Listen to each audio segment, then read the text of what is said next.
প্রিয় সহকর্মী এবং পরীক্ষার্থীবৃন্দ, সকলে আমার শুভেচ্ছা এবং আদাব নেবেন। প্রতি বছরের ন্যায় এবারও the institute of bankers of বাংলাদেশের নেতৃত্বে তাদের নিজস্ব অধীনে ব্যাংকারদের জন্য দুটি পর্যায়ে, অর্থাৎ জেএআইবিবি এবং এআইবিবি, এই দুটি পর্যায়ে ব্যাংকিং ডিপ্লোমা প্রফেশনাল এক্সাম অনুষ্ঠিত হতে যাচ্ছে। প্রতিবারের ন্যায়ও এবারও বিভাগীয় শহরসমূহে নির্ধারিত কেন্দ্রে পূর্ণাঙ্গ ব্যবস্থাপনার অধীনে পরীক্ষার্থীরা অংশগ্রহণ করবে। যারা নতুন পরীক্ষার্থী, আজকে এই ভিডিওটি শুধুমাত্র তাদের জন্য। আমরা যখন ব্যাংকিং ডিপ্লোমা প্রফেশনাল এক্সাম দেই, তখন যে প্যাটার্নে পরীক্ষাটা নেওয়া হতো বা যে সিলেবাসের অধীনে পরীক্ষাটা নেওয়া হতো, সেখান থেকে অনেকাংশে বর্তমানে পরীক্ষার প্যাটার্নটা ভিন্ন কেন বলছি কারণ বর্তমান সিলেবাস, বর্তমান বিষয়গুলো আগে থেকে অনেকাংশে সরস। যেগুলো এখন বর্তমান অধ্যয়ন করা হচ্ছে, সেগুলো ব্যাংকের সাথে নিবিড়ভাবে জড়িত। 12/2025 ইংরেজি, যদি আমার ভুল না হয়, এই দিনটি থেকে পরীক্ষাটা মূলত শুরু হতে যাচ্ছে।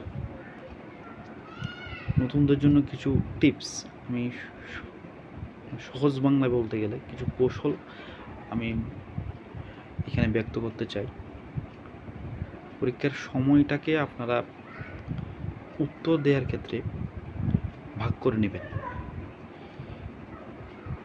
এমনভাবে ভাগ করবেন যাতে কোনো একটা প্রশ্নের জন্য আপনার যে পরিমাণ সময় দরকার, সেই পরিমাণ সময় থেকে যাতে বেশি ব্যয় না হয়, কারণ আপনাকে আরও অনেক প্রশ্ন আনসার করতে হবে। সুতরাং ওইভাবে আপনি সময়টাকে ডিস্ট্রিবিউট করবেন। নাম্বার 2, হাতের লেখা। চেষ্টা করবেন যতটুকু পসিবল হাতের লেখাটাকে স্বচ্ছ এবং সুন্দর করতে। ব্যাংকিং প্রফেশনাল এক্সামের অনেকগুলো সাবজেক্ট আছে আপনার ম্যাথমেটিক্স রিলেটেড, ম্যাথমেটিক্স ডিপেন্ডেন্ট। ওই বিষয়গুলোতে অবশ্যই আপনি ম্যাথের টার্মসগুলো যদি শক্তভাবে নিতে পারেন, আপনার পাশের হার বা পাশের চান্সটা অনেকাংশে বেড়ে যাবে। এখানে কিছু শর্ট নোটস, টিকা, এই জাতীয় কিছু বিষয় আসে। খুব সহজে যদি আপনি পুরো বইটাকে একবার রিভিশনে আনতে পারেন, আমি মনে করি যে আপনারা খুব দ্রুত পাশের চান্সটাকে বাড়াই নিতে পারবেন। নাম্বার 3, যে কথাটা না বললে নয়, আমরা যখন ব্যাংকিং প্রফেশনাল এক্সামিনেশনগুলো দিচ্ছিলাম, তখন আমরা দেখতাম চক্ষু অগোচর হওয়ার কোনো সুযোগ নেই, কারণ আপনার সামনেও পরীক্ষার্থী থাকে, পিছনেও পরীক্ষার্থী থাকে। যখন আমরা দেখতাম, তখন দেখতাম কি অনেকে 10-12টা লুজ শিট নিয়ে লেখার চেষ্টা করত, অনেকে লিখত। তো ওদের খাতাগুলোর দিকে হয়তো খেয়াল করতে দেখতে পাবেন যে খাতায় ওদের যে লেখার যে স্টাইলটা, এখানে হয়তো এক পেজে ম্যাক্সিমাম 6-7 লাইনের একটা অংশ বিরাজমান থাকতো। আসলে যারা এই খাতাগুলো নিরীক্ষণ করেন বা পরীক্ষণ করেন, আমার কেন জানি মনে হয়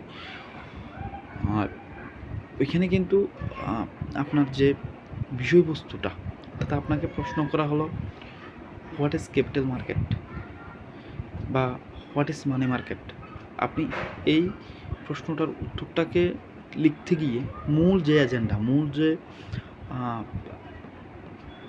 সারমর্ম, সেখান থেকে সরে গিয়ে বিচ্ছিন্নভাবে অনেক কিছুকে নিয়ে আসলেন, তখন দেখা যাবে যে মূল যে বক্তব্যটা, সেটা আর ব্যক্ত করা আপনার পক্ষে সম্ভব হয়নি। কিন্তু আপনি ওই প্রশ্নের উত্তরটা লিখতে গিয়ে প্রায় 2-3 পেজ লিখে ফেলেছেন। সেক্ষেত্রে হয় কি, আপনার অযথা সময়ক্ষেপণ অযথা যে লেখাগুলা সেগুলোর কারণে হয়তো পরীক্ষকের মনে একটা নেগেটিভ একটা ধারণা তৈরি হয়ে যাবে। সেক্ষেত্রে আপনার পাসের চান্স অনেকাংশে কম আসবে। এই ব্যাংকিং প্রফেশনাল পরীক্ষাগুলোর যে টাফ জোন, সে জোনটা হচ্ছে আপনার পাস করাটা। আপনি কত মার্কস এনশিওর করলেন সেটা মূল বিষয় নয়। মূল বিষয়টা হচ্ছে আপনি পাশের দোরগোড়ায় পৌঁছাতে পারছেন কিনা। কারণ এমন অনেকে আছে একটা বিষয়ের উপর 10-12 পরীক্ষা দিচ্ছেন, 13 পরীক্ষা দিচ্ছেন। সো পাস করাটাই হচ্ছে আপনার এখানে মুখ্য। আর একটা বিষয় এখানে আছে যেটা না বললে নয়, সেটা হচ্ছে যদি সম্ভব হয় পরীক্ষার উত্তরগুলা ইংলিশে করার চেষ্টা করবেন। তাতে হয় কি আপনি মানে অযথা আপনাকে লিখতে হবে না। কারণ ইংলিশে আপনার ভালো দখল থাকলেও আপনি চাইলেও বিভ্রান্তিকর উত্তর দেয়া থেকে আপনি বিরত থাকবেন। তাতে আপনি চাইলেও বিভ্রান্তিকর উত্তর আপনার পক্ষে দেওয়া সম্ভব হবে না। কারণ ইংলিশে লেখাটা অনেকাংশে সাধারণ শিক্ষার্থীদের ক্ষেত্রে টাফ।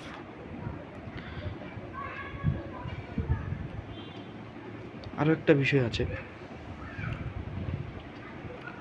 পরীক্ষার যে পরিবেশ, সেই পরিবেশটাকে শান্ত রাখার চেষ্টা করবেন।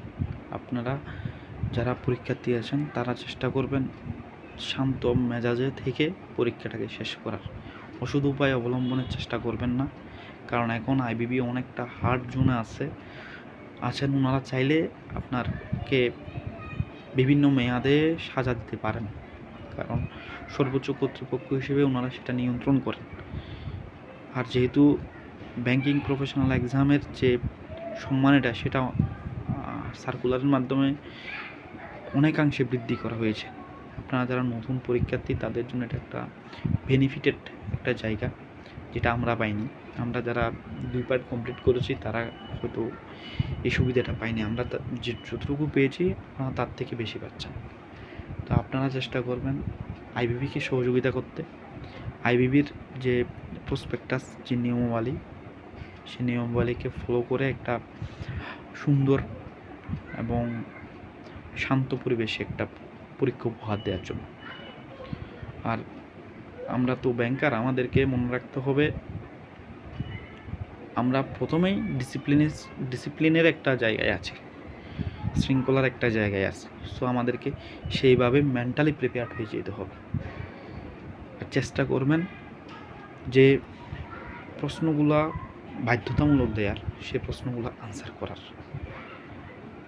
এখানে আরও একটা টিপস আপনাদেরকে দিয়ে রাখি, সেটা হলো আপনারা উত্তর করার ক্ষেত্রে 1, 2, 3, 4 ধারাবাহিকভাবে উত্তরগুলো করবেন। সেক্ষেত্রে কি হয়, যিনি আপনার খাতাটা নিরীক্ষণ করবেন উনি বুঝতে পারবেন যে না, ওনার অ্যাবিলিটিটা ভালো। আমি প্রত্যেকটা সাবজেক্ট নিয়ে আপনাদের সাথে বসবো প্রতিদিন, পরীক্ষার 2 দিন কিংবা 1 দিন আগে। চেষ্টা করব আপনাদেরকে প্রত্যেকটা সাবজেক্টের উপরে শর্ট একটা ধারণা দেওয়ার জন্য এবং কিছু সাজেশন আপনাদেরকে দেওয়ার জন্য। আমি নিজেও হিসাব বিজ্ঞান বিভাগের একজন ছাত্র ছিলাম, বর্তমানে একটি রাষ্ট্রায়ত্ত ব্যাংকে কর্মরত আছি। আপনাদের জন্য শুভকামনা রইল। 2025-এ যারা নতুন পরীক্ষার্থী তাদেরকে বলবো আপনাদের সামনে সুযোগের অপার একটা সম্ভাবনা রয়েছে, বিশেষ করে সম্মানের ক্ষেত্রে। সুতরাং আপনারা সেটা যাতে এক ধাপে উতরিয়ে যেতে পারেন, সেই ধরনের মনোবল, সেই ধরনের বিশ্বাস, সেই ধরনের অ্যাবিলিটি নিয়ে আপনারা পরিশ্রম করেন। আমরা জানি ব্যাংকারদের সময় খুব কমই থাকে, কারণ সারাদিন অফিস করে এসে বাসার কাজ কর্ম করে নিজেকে সময় দেওয়ার মতো ওই অ্যাবিলিটিটা হয়তো আমাদের হয়ে ওঠে না।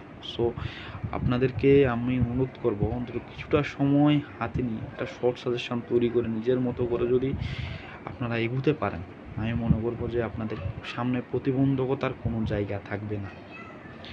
এই বিষয়টা বলার একটা মাত্র কারণ আমি আগেও বলেছি, এখনও বলছি যে আমরা ডিসিপ্লিনে একটা পরিবেশে কাজ করি, ডিসিপ্লিন একটা জায়গায় আছি। শৃঙ্খলা যাদের প্রথম বৈশিষ্ট্য ব্যাংকারদের ক্ষেত্রে, আমরা শৃঙ্খল একটা পেশাজীবী সংগঠনের পেশাজীবী একটা পরিবার। সো ওই জায়গা থেকে বলতে চাচ্ছি যে আপনারা যদি আপনাদের কর্মকাণ্ডের ক্ষেত্রে, পরীক্ষা সংক্রান্ত কর্মকাণ্ডের ক্ষেত্রে যদি গোছালো কাজটুকু করতে চান, সেক্ষেত্রে অবশ্যই আপনাদেরকে শৃঙ্খল হতে হবে এবং আপনাদেরকে একটা পরিকল্পনার মাধ্যমে আগাতে হবে। কারণ আমাদের কাছে মানে সময় থাকে না, আমরা নিজেদেরকে সময় দেওয়ার মতো ওই সময়টুকু আমাদের থাকে না। অনেকের ব্যাংক থেকে বাসায় ফিরতে 8টা-9টাও বেজে যায়, অনেকে 10টাও বেজে যায়। সো সময়টা বের করা অনেক টাফ। তাই আপনাদেরকে বলতে চাচ্ছি যে আপনারা একটা শর্ট মেজারমেন্ট তৈরি করে, শর্ট একটা পরিকল্পনা তৈরি করে আপনারা এগিয়ে যান। আশা করছি প্রথম ধাপে আপনারা উঠতে যেতে পারবেন। যে কথাগুলো বললাম, শর্ট ওয়েতে কীভাবে আপনারা পাস করতে পারবেন, কিছু টিপস আপনাদেরকে দিয়ে দিলাম। তার সাথে আমি লাস্ট একটা বিষয় যোগ করব, সেটা হচ্ছে অবশ্যই সময়ের ভিতরে থেকে আপনারা অবশ্যই সবগুলা প্রশ্নের উত্তর করবেন। কোনো একটা প্রশ্ন ছেড়ে দিয়ে আসবেন না। আমি আবারও বলছি, যতটুকু সময় আইবিবি কর্তৃক আপনাদেরকে বরাদ্দ করা হবে পরীক্ষার হলে, ঠিক ওইটুকু সময়ের মধ্যে আপনার সামনে থাকা সমস্ত প্রশ্নের যে প্রশ্নগুলো দেওয়াটা আপনার জন্য যুক্তিযুক্ত, আপনি পারবেন, সবগুলা প্রশ্ন আপনি যথাযথভাবে দেওয়ার চেষ্টা করবেন। কোনো একটা প্রশ্নের উত্তর আপনি ছেড়ে দিয়ে আসবেন না। মনে রাখবেন, একটা প্রশ্ন ছেড়ে দিয়ে আসা মানে আপনার জন্য 20% নেগেটিভ জোন তৈরি করবে। সো আজকে এটুকুই, আপনাদের জন্য শুভকামনা রইল। আগামীকালকে আমি এই যে এআইবিবি এবং এআইবিবি এই দুইটা বিষয়ের দুইটা ভিন্ন সাবজেক্টের উপরে আমি চেষ্টা করব আপনাদেরকে একটা গাইডলাইন দেওয়ার জন্য, একটা শর্ট সাজেশান দেওয়ার জন্য, যেহেতু শনিবারে মেবি এক্সাম, যাতে আপনারা কিছুটা উপকৃত হতে পারেন। শুভরাত্রি, সকলে সুস্থ থাকুন, ভালো থাকুন, ধন্যবাদ।